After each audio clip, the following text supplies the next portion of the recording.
This is AV Week, your weekly wrap-up of audio-visual news and information. My name is Tim Albright.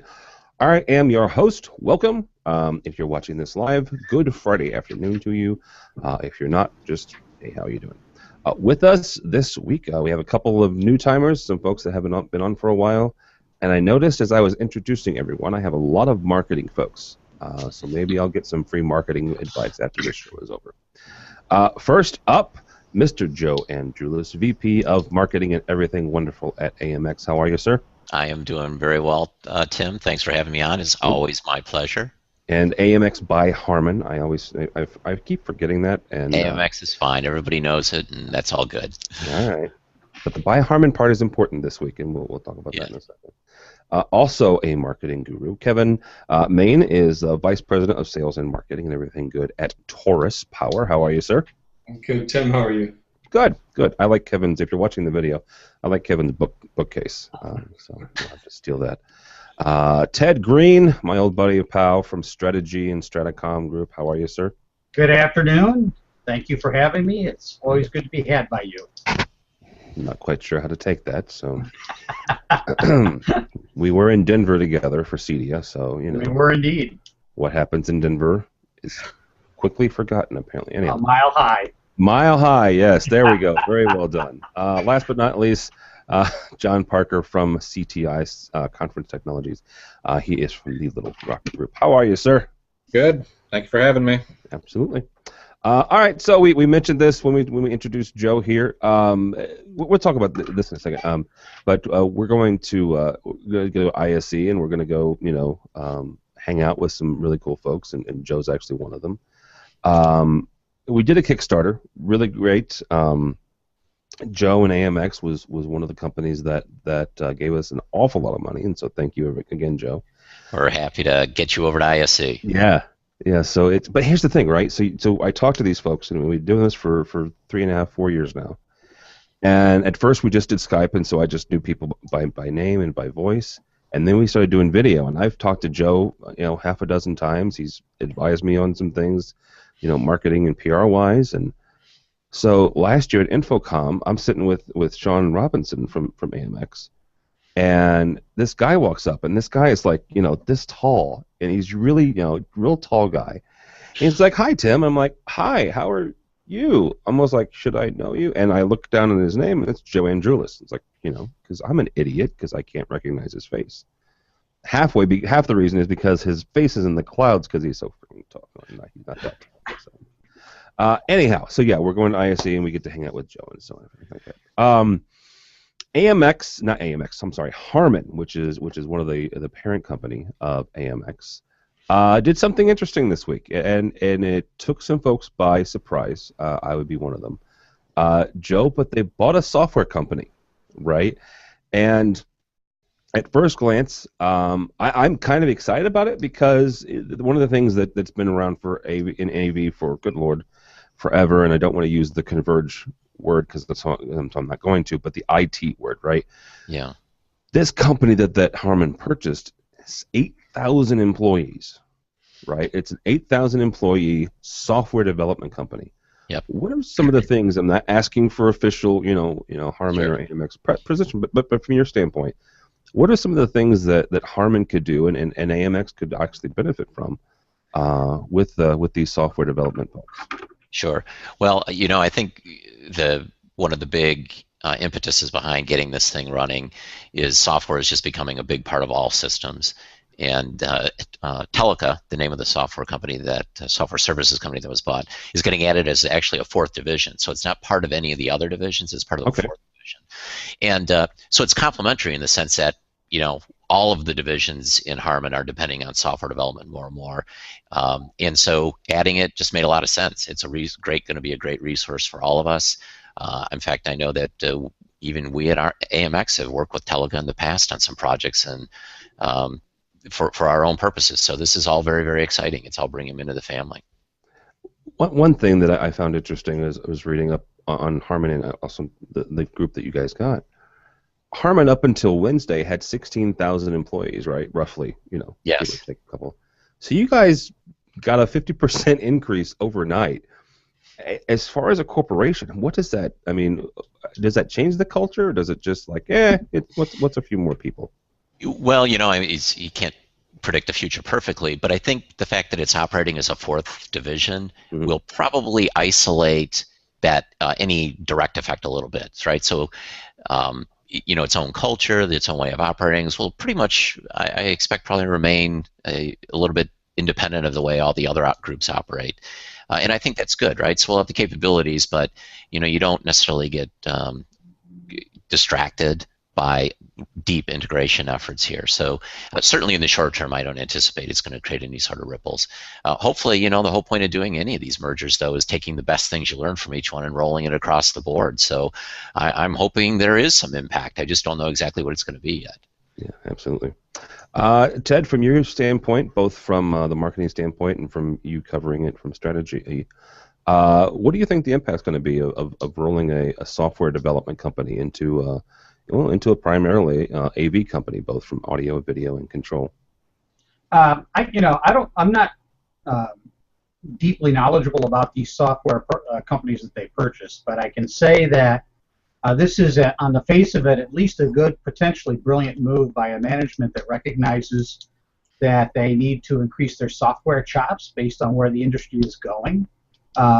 It's really an example, I think, of a professional management that recognizes that, although they're an old hardline company, old hardline brands, with professional management, they recognize that the future is in software, largely software-driven, certainly at least integrated with software. So I think it makes a lot of sense, and I think it's, it looks like, as I learn more about the specific software companies they purchased, it looks like it could be a brilliant move on their part. Okay.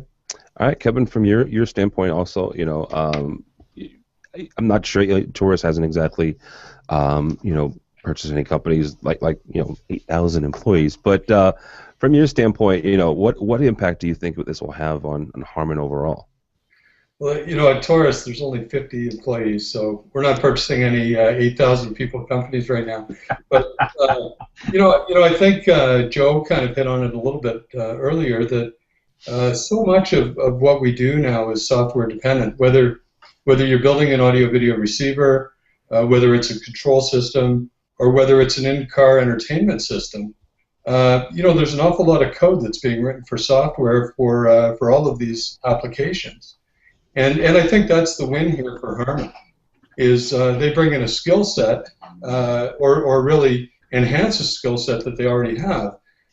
They can really drive some product development and some future product launches. Okay. All right, Jonathan, from the not the end user, but from the integrator side, right? You're that midpoint. What do you maybe expect to see from Harman and from AMX and from the other, the Crowns and all the other product line that Harman has? What would you expect to see come out of a division like Joe said? There'll be a separate division, but a division that's closely tied to an AV company. Continuity between brands of things would always be a good thing. Not having to operate with 15 different software types to install a system or configure a system would certainly be a huge benefit. It seems like Harman has done a good job already between Crown and BSS and a lot of the audio products I've worked with of kind of centralizing the control and the configuration of things. So I suppose branching that into other aspects of brands that Harman owns would probably be pretty exciting to see that develop.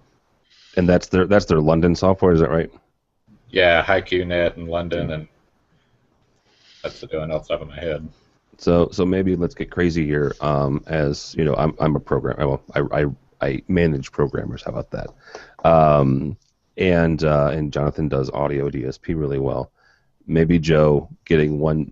This is crazy, but one like massive software piece that it lets me pull in audio and video, and I don't know. We're just getting crazy here. So sounds like a good kind of control-ish kind of company ought to kind of tie all that together. Yes, a control company would be lovely. It's a shame that Harman. Oh wait, they do own one. So. Yeah, they're pretty insightful. They're thinking ahead.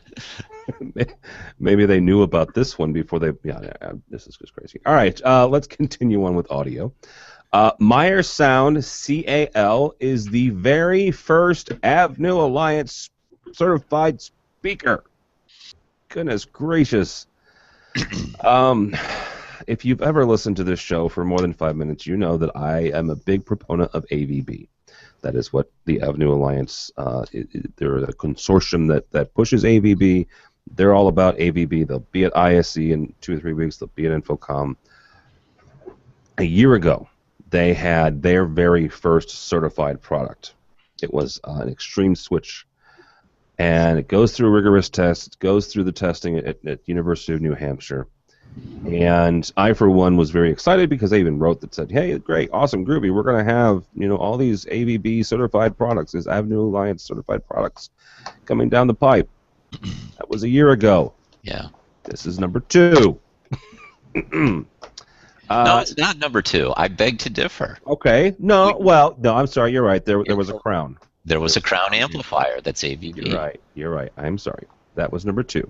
All right. So the second one was in June.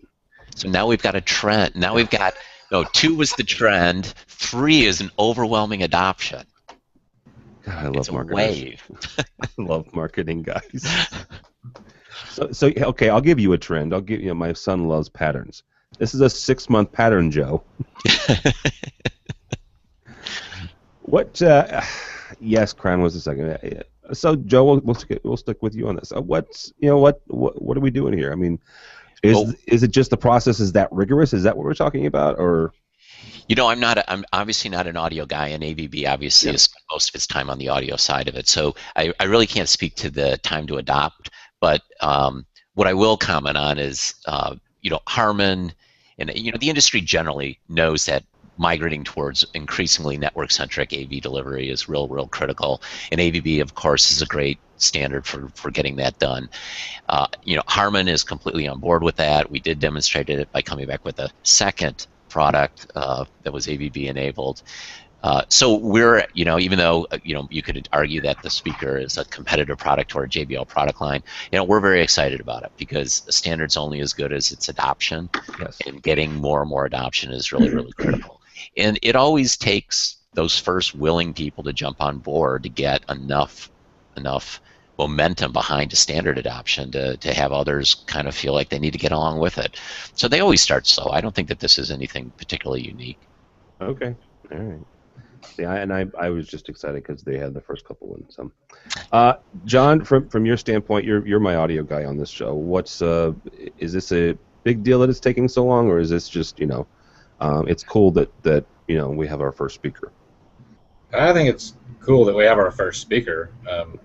I'd be excited to hear that. I get more excited just that Meyer has jumped into the column line array game more than how you're feeding it. If I had my way about it, I would probably still go back and default to AES inputs as far as digital protocols and passing audio around. The AVB stuff is certainly exciting, but haven't dove in super deep because there hasn't been a lot of stuff to dive into, other than maybe some of the Biamp products. But Dante has kind of followed the same thing where, it's been slow to everybody to jump on board, but it's starting to pick up momentum. So I was going to ask that because it seems like there's a lot more Dante feeders and listeners, to use the AVB language. So you would rather do AES even over Dante? Not necessarily over Dante. I guess AES has just been a reliable standard for so many years, and it zero latency for the most part, and long distances, and XLR connectors are certainly nice when you're touring. So, that's just sort of been what I've used for so long. And Okay, yeah. The reason I asked a buddy of mine, Josh Strago from ICS out in San Francisco, huge Dante supporter, huge Dante guy. Actually taught a class last year at Infocom for it. So, Mr. Ted, let's go with you on this. From a market share standpoint, AVB has suffered because there are so many Dante products out there. What do you think they're going to need to keep people interested if these certified products are going to take, let's give them some leeway here, 2 to 3 months, right, at a time when they start cranking these things out. What are they going to need to do to keep people interested? Yeah, I think that of course, I'm more on the residential side than the commercial side. I would say probably 18 to 24 months ago, I detected a lot of interest amongst residential integrators for AVB, but a lot of that was dissatisfaction over HDMI and issues with long-run HDMI, and a lot of the integrators were just looking for anything that could help them. HD-based kind of stepped into the fold and solved that. I think there's still a lot of interest in AVB, but it's just taking so long that they're beginning to lose the faith. I understand that organizations like the Avenue Alliance want to enforce standards and make sure that everybody adheres to the standards, but boy, they've got to pick up their pace for people to be able to really get a sense of they can rely on them and begin to design them into their systems. So to me, that's the biggest challenge, is how long it's taken them to get gear up and running. Yeah, absolutely. Kevin, from your standpoint, and Joe mentioned the standards, and yes, I still like standards. I like the ability to make sure that regardless of whose product you're using, that you can have a set of criteria, right? So whether it's a power supply or it's somebody's audio system or control system, that right there is blasphemy, but it's a whole nother show. From your standpoint, how important is it that they take their time and make sure that these suckers are really certified according to their standards? I think the standards part is definitely quite important. You need to take your time and make sure you're bringing on products that are adhering to the standards.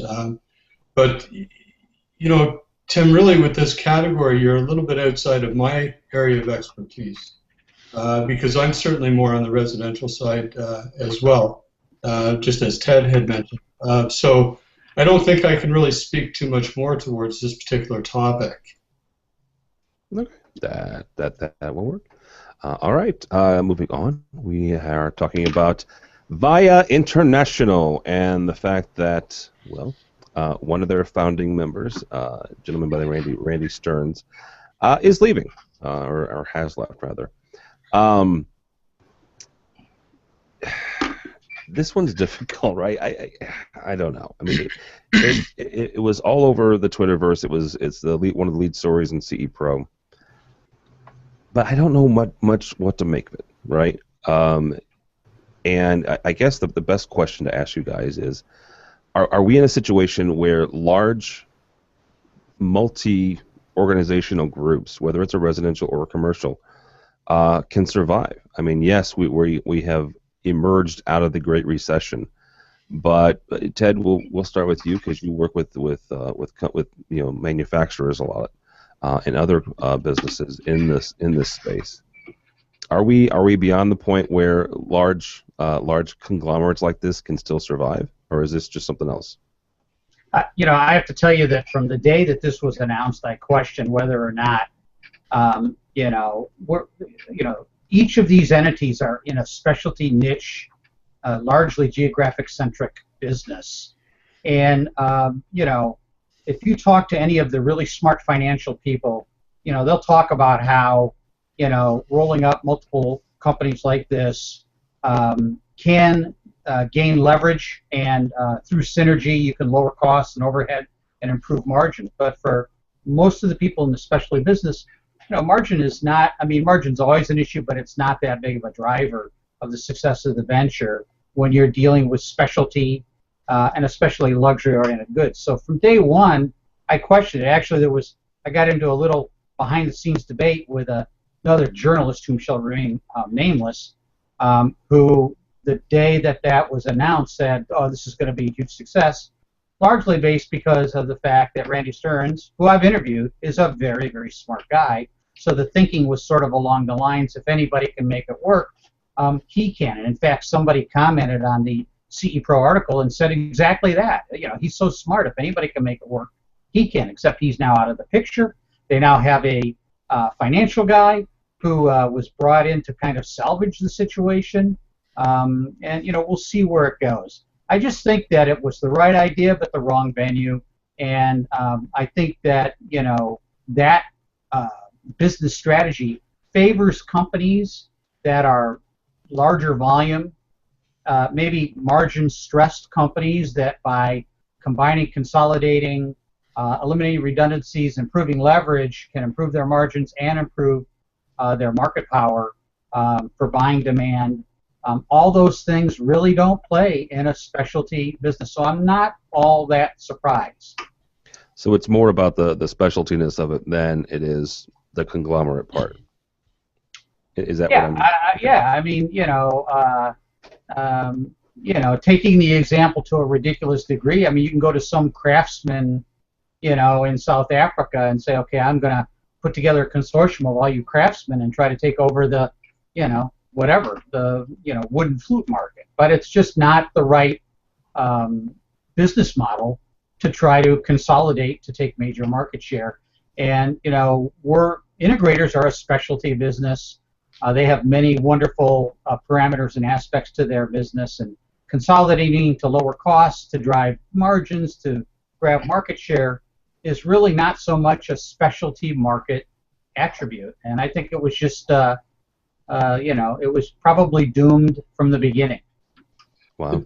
Can I ask a quick question regarding this? Is it possible to get 10 or 12 different entities with different culture, different brand selections, different client bases together to operate as one company?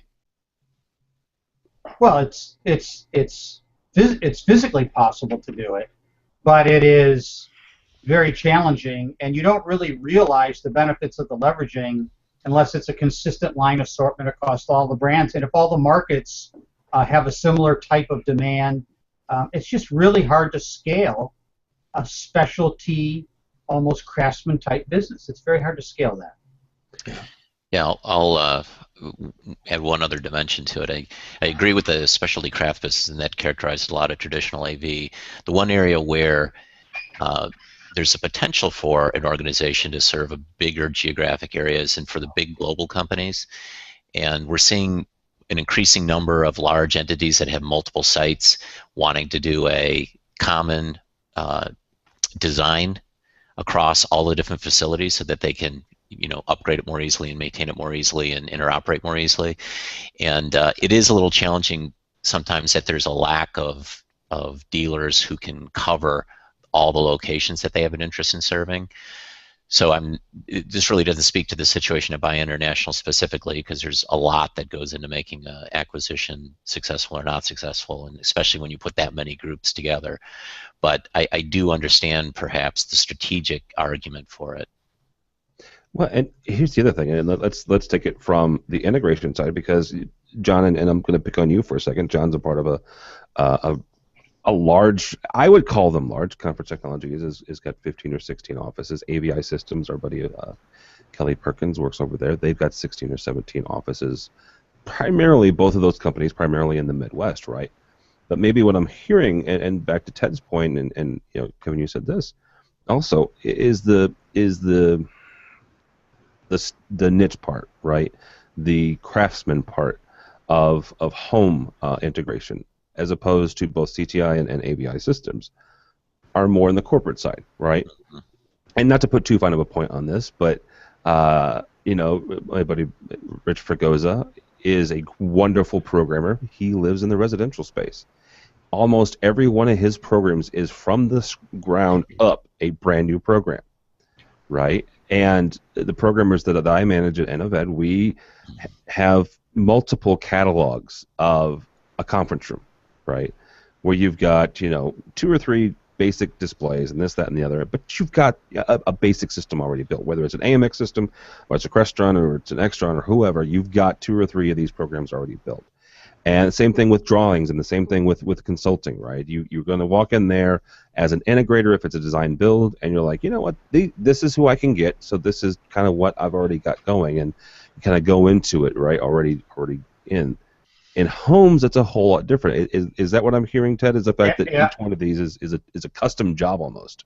Yeah, I think you raise a very valid point. Now, I have to say, some residential integrators do have sort of standardized configurations that they apply over and over again because they want to make sure that they've got a bulletproof system concept. But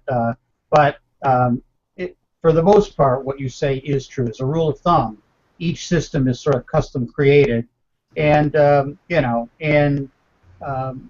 kind of business, that kind of local craftsman business, it's just, it's very hard to scale. I wouldn't say that I think it's impossible, but I think it's very hard to scale. And I think there are other ways to grow your business, and you can look at, as a residential integrator, you can look at going into commercial, you can look at some other things where a partnership with another company might make sense, but I think that they took a tried and true, sort of financial gambit and tried to apply it to an industry that is just not conducive to that kind of a financial gambit. Yeah, and that's unfortunate because, we've got some other, some guys who've been on the show that work for Via, so I do hope that they at least, weather through this. Yeah, a lot of good people. I don't mean to sound critical at all. A lot of really good people there. Yeah, I mean they have it's a good group of guys and very legitimate businesses. This idea just didn't pan out. Yeah. All right. Let's hope that for Microsoft, I shouldn't say for Microsoft's sake, they could go to every trade show in the rest of their existence and not feel a bump. But for their sake, I do hope that their ISE booth is a little bit more than their Infocom booth. Let's say, if you'll remember, actually, Joe, it was about a year ago we had the Joe Androulis on, and as we're coming on the air, so to speak, Joe breaks the news that Microsoft is going to be at Infocom for the first time. And, well, I don't know if you went to Infocom, but it was a giant lounge. Yeah. So this year, they're going to ISE, and they are going to be showing something called the Surface Hub. It is an 84-inch 4K all-in-one display. Okay? Let me say that part again. It is 4K. It is 84 inches, and they're going to have smaller ones as well, but the big Mamma Jamma is 84 inches. It has Windows 10 on it. So it has a baked-in PC. It's touch. It has near-field communications. So, Jonathan, we'll start with you because you were the integrator, the lone integrator in this show. To me, this reminds me of the Mondo Pad, right? Of the Mondo Pad. I don't think that Mondo Pad has near field on it, but it reminds me of that. Is this something as an integrator you would feel comfortable speccing if everything was right and you got it in the shop and everything was working? Would you feel comfortable with it knowing it was from Microsoft, or is that a deterrent? In other words, if it is a good thing that it's from Microsoft and it's 84 inches and it's all this stuff, or is it a bad thing that it's from Microsoft? Well, Windows 8 scares me enough, and I've never even heard of Windows 10. So it was just released this week. So, I mean and they're giving it away for free. They are. Yeah, for the first year. So that's even more of a red flag. Try this. But big touch displays, I mean, they aren't going anywhere. People love those, so if it's got something that the other ones don't, then I could see it being beneficial and cool. Most of the time, the big touch displays seems like people either want a digital whiteboard or some type of interactive digital signage, which neither one of those really require, full-blown cutting-edge PC OS technology type stuff. So, just like with 4K and the content argument, I would say somebody needs to throw some ideas out as to what this thing could do, and then I could comment as to whether or not I think anybody will use it. Okay. No, that's a valid statement, especially about the Windows 8 part. Although Windows 8 is a touch better than Windows 7. So, Joe, from your standpoint, is this something? And one of the things that it does is it interacts with audio and video, so you can talk to the thing. Ostensibly, they stole some of their Connect software. I hope they tweaked it a little bit because Connect is not quite there. Is this something that you guys at AMX specifically are looking at, are doing something like? Or are you guys concerned about the fact that you can interact with it, and so therefore technically you wouldn't need a control system on the back end to manipulate this thing? Yeah. Well, first of all, I've only seen as much as you have, right? So Yeah. I can't speak specifically to what it can do and so forth. It has a lot of capabilities from what I've seen, all different kind of functions, and I think it remains to be seen which ones customers will adopt most, which ones will become kind of more peripheral features versus real core features. But what I would comment though is that I think is very positive is, AMX and I think the industry generally has for a long time been talking about how AV is being standardized somewhat so that you can put it in more spaces reliably. And this is, I think, another step in that in building that road. And so it's Microsoft's experiment, and Google has done some, and AMX has done some, and a whole variety of Crestron as well has done some experiments in this.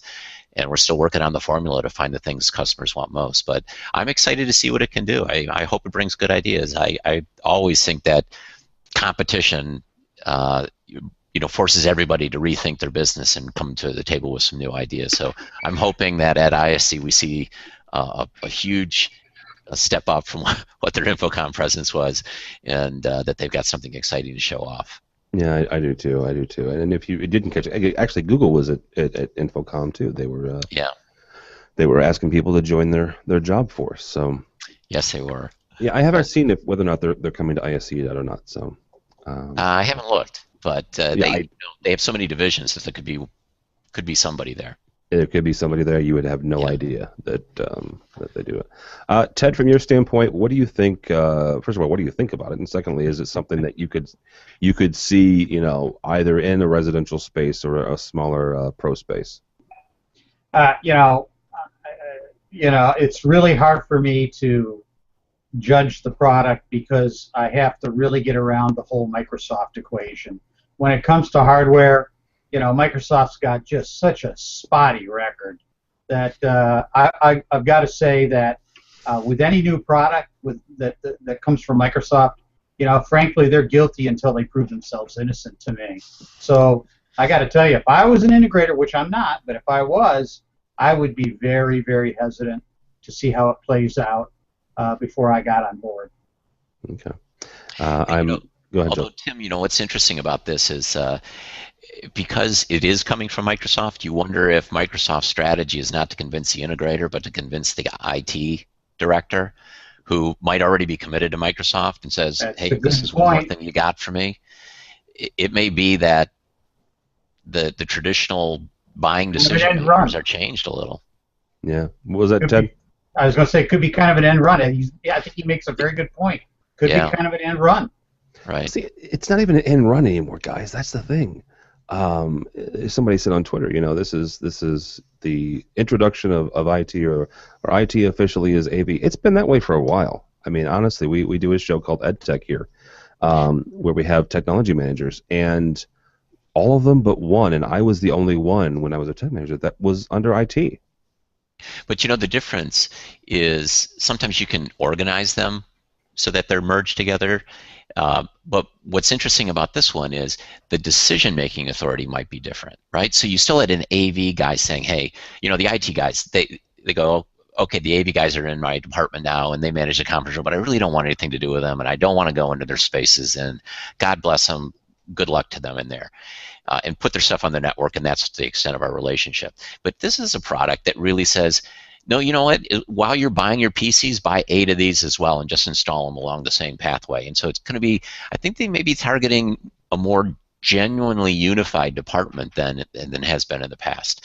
And so all of a sudden, the notion there is from an integrator's point of view for some of those spaces, it is get a little more interesting what Microsoft's strategy is, because the IT guy doesn't go to an integrator to get their PCs. No. For something that sort of wheel in, plug it in, and walk away, what are they going to tell the IT guy about who they should be getting it from? I don't know. Yeah, I mean, they get them from distributors. Honestly, that's what. That's what I think. I think the more interesting part is what is going to be the distribution impact more than the technological impact. Okay, so let me ask you, Joe, this, and Kevin, you both. Kevin, real quickly before I ask you this, do you guys sell through integrators? Do you do distribution? How do you guys do it? We sell mostly through integrators. Okay. We do a little bit of two-channel business with the two-channel retail dealers. Okay, so And we do distribution on an international scope. okay, so this is a perfect question for both of you then. When, if ever, is the AV industry going to move from that really great personal relationship of dealing with your integrators to the more IT-centric? It's a distribution, right? With the exception of a handful of the Cisco model is a little different, but HP doesn't have dealers, right? The folks who sell servers don't have dealers. They have distribution. So Kevin, first to you, and then Joe will ask you the same question. Are we going to get there to where this personal industry relationship is just going to calling somebody up and ordering some stuff? Wow. Tough question. I think it happens or is happening ongoing. The business is continually changing and morphing, where it is becoming more on the distribution type of delivery rather than the personal delivery. I think that's happening all the time. It's a very sophisticated product. The product requires a very high skill set in order to install and and make sure that it's working properly. So we really do need specialists involved in speccing and installing the products for people. But more and more products are coming out that are, geared towards more of a distribution type of a business. Maybe Joe can comment a little bit on his thoughts on this. Yeah. It's really an interesting time for us right now, and now that we've joined Harman, where we've got a broader range of products, I'm starting to have my eyes open to more and more distribution options because, AMX, we're exclusive to a dealer network, right? Even if it goes through distribution, it still goes next to a dealer because we need that same expert install. But products like this one that, Microsoft is pulling out start saying, well, we address some of the same problems in those same spaces in a standard way that's wheel in, plug two connectors in, the Ethernet and the power, and walk away. So, and some products within the Harman portfolio are much more straightforward, and then they can get purchased without a dealer in between as well. Or maybe it's a retail dealer. It's not really sort of a pro type or one that sort of a value-added reseller. And we're getting, this year, in fact, has been a real big decision-making point for e-commerce, because even people who buy through dealers will often say, well, I want to buy replacement products, and I don't get why I can't just get online and buy one, right? Or this product is very straightforward. I can buy those products, and I just want to be able to get out. So at what point are you on that slippery slope to the point where you're gliding all the way to the bottom and almost all of your products are available through a direct-to-customer model? It's going to be a interesting point of transition for all of us. Yeah, it will be. As Joe's talking, I'm thinking of two specific products: the AMX Innova, which is their one of their presentation platforms. And you guys, most people don't know this. You guys have a really kick butt webcam. Yeah, but seriously, Joe, I mean, it's I don't know if you're using it or not, but it collapsed. It looks like the size of a candy bar, and you pop it up and you crank it out, and it's got two mics, and it's pretty amazing. It's amazing. Literally that's an interesting one to bring out, because that's one we've been debating is, should that one just be a direct-to-consumer availability? Because it's a USB plug. You plug it in and it works, right? I mean, what's the argument for restricting distribution of that? And as you start seeing more products, we've got our our in-table connectivity solution, right? The Hydroport, right? It's a cable management. If you can drill a hole, you can essentially install it. So again, is that another product that's in that crossover category? it raises lots of questions about what the most appropriate way is, because we respect and want to protect our dealer channel tremendously, right? They add huge value, but there's also competitive pressures that say if my competitors deliver it in a particular way and I expect you to, or I'm not buying it from you. Yeah. That doesn't help our dealers either, right? Because they simply don't buy AMX products at all.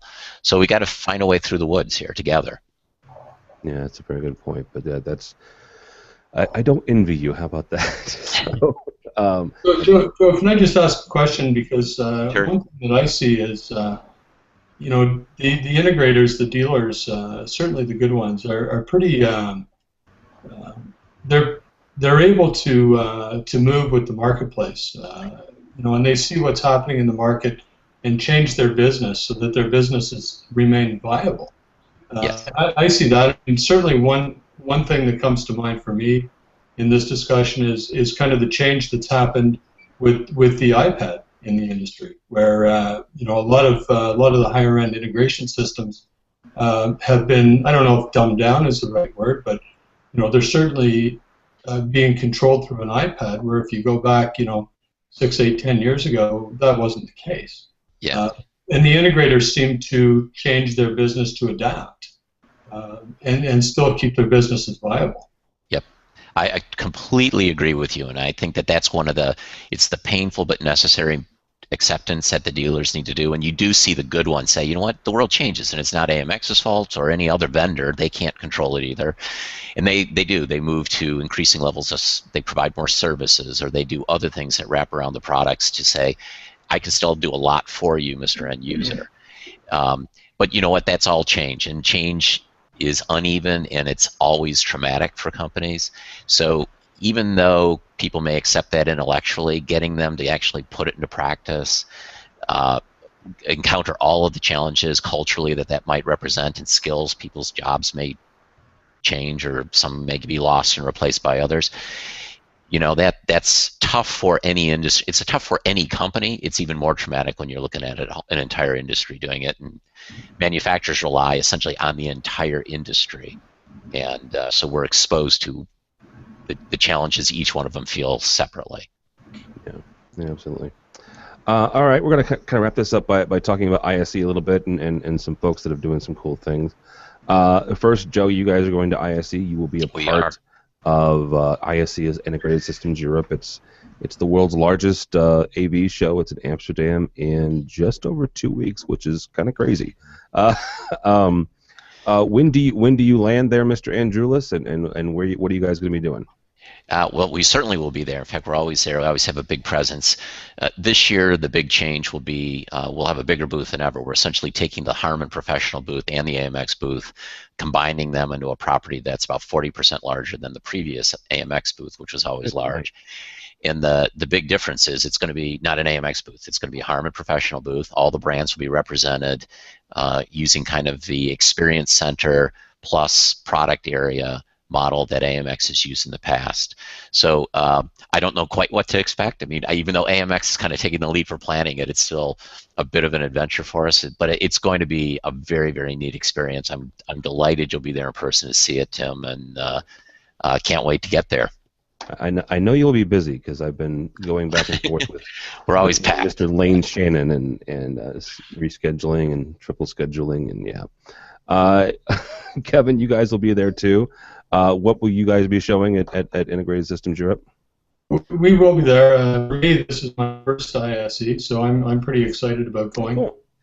We've displayed at ISE in a partnered booth for this will be our third time.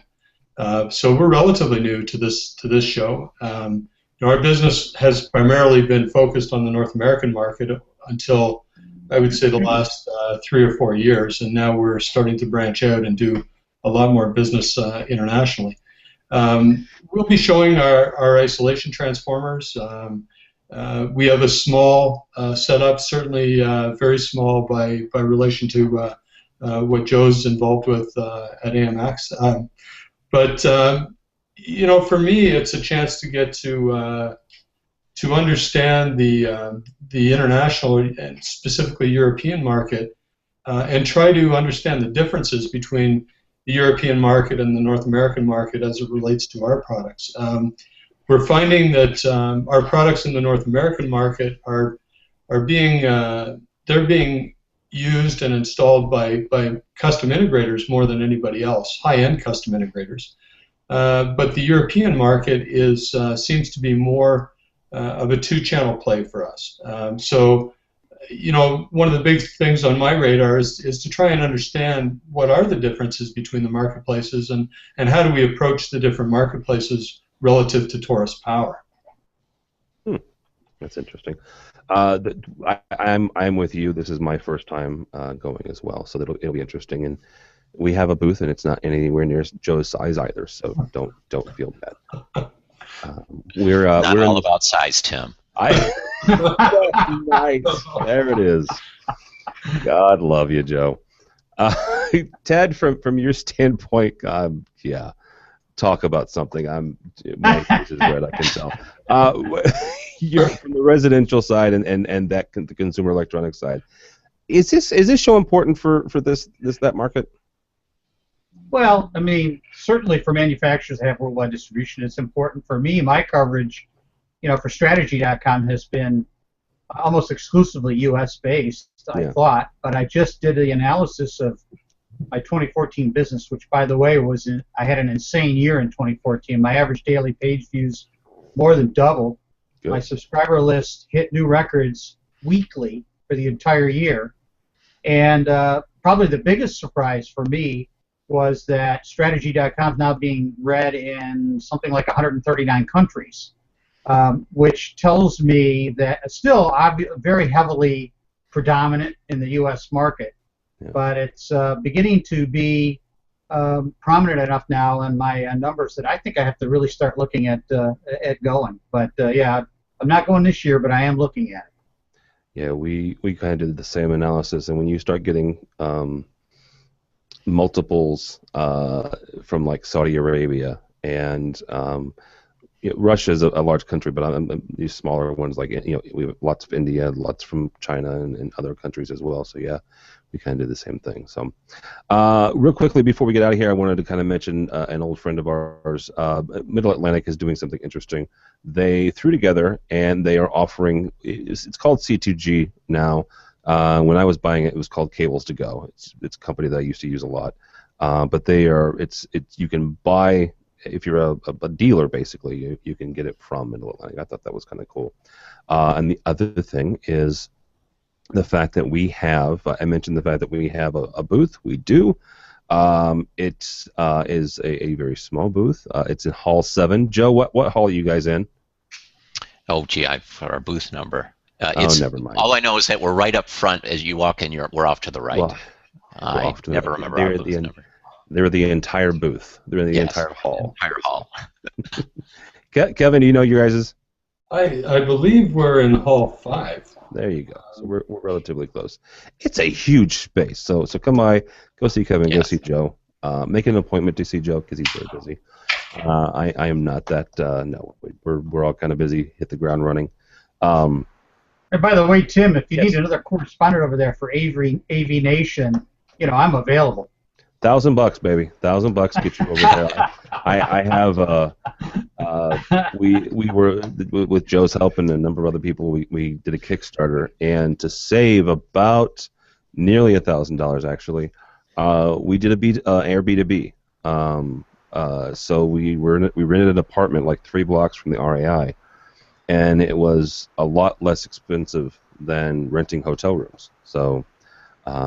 You figure in the cost of transportation back and forth to the hotel and everything else like that. It's right there. The folks that own it have been very, very nice and very accommodating. So much so that I'm thinking about doing the same thing for Orlando for Infocom this year. Interesting. So, yeah. But yeah, we've got a tweet up, so come by. The tweet up is actually at the HD Base T booth at 5 o'clock on Wednesday of the show. All right, guys. Mr. Joe Andrulis, my buddy, my pal, and somebody's phone's going off. Sorry. Interesting. I've lost Joe's video too, so we'll come back to him in a second. John Parker, thank you so much, sir. Thank you. How can people find out more about you or CTI?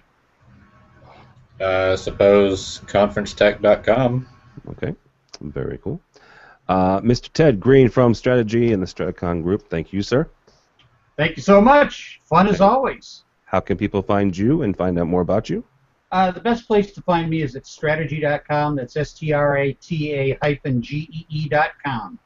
All right, very good. Kevin Main from Taurus Power, thank you, sir. Thank you very much, Tim. I've enjoyed being a part of this. And we're at tauruspower.com. That's TORUS, tauruspower.com. tauruspower.com, all right. And Joe has lost connection here, so I'll do his for him. AMX.com. He is the vice president of marketing and communications for AMX. So check that out if you would please. And I believe their Twitter handle is at AMX Talk. So that's theirs. My name is Tim Albright. Don't follow me on Twitter, but if you would please go by the website avnation.tv, avnation.tv. You'll find this program and a host of others. This week we published the January version of AV Crosstalk. Melissa Dillman and Victoria battled it out over flat panels versus projectors, so it was very interesting. I also have a very special interview coming up in a couple of days with one of my personal, I guess, heroes or mentors, Kirsten Nelson. Interviewed her as she is moving from editor of SCN to editor at large at SCN. It's a good conversation. Mr. Ted mentioned his subscriber list. Ours isn't quite as big, but as Joe said, it's not the size. So see if you can't grow that by a couple more. I think he's coming back on. There he is. Joe, I'm back. I think I did everything right, but go ahead and tell people how to get a hold of you and AMX. You can get a hold of me at joe.andrulis@harman.com. Okay. So we are part of Harman now. Or you can contact me at any of the contact points that you'll find on the AMX.com website. And would always delighted to hear from anybody on any topic. All right, very cool. All right. Yeah, so go by our website and sign up for our newsletter. The first one comes out at the end of the month. We're not going to go crazy. We're just going to do them on a monthly basis, basically a recap of kind of what we do, what we've done, and what we got coming up. So avnation.tv, avnation.tv. Thanks so much for listening. Thanks so much for watching. This has been AV Week.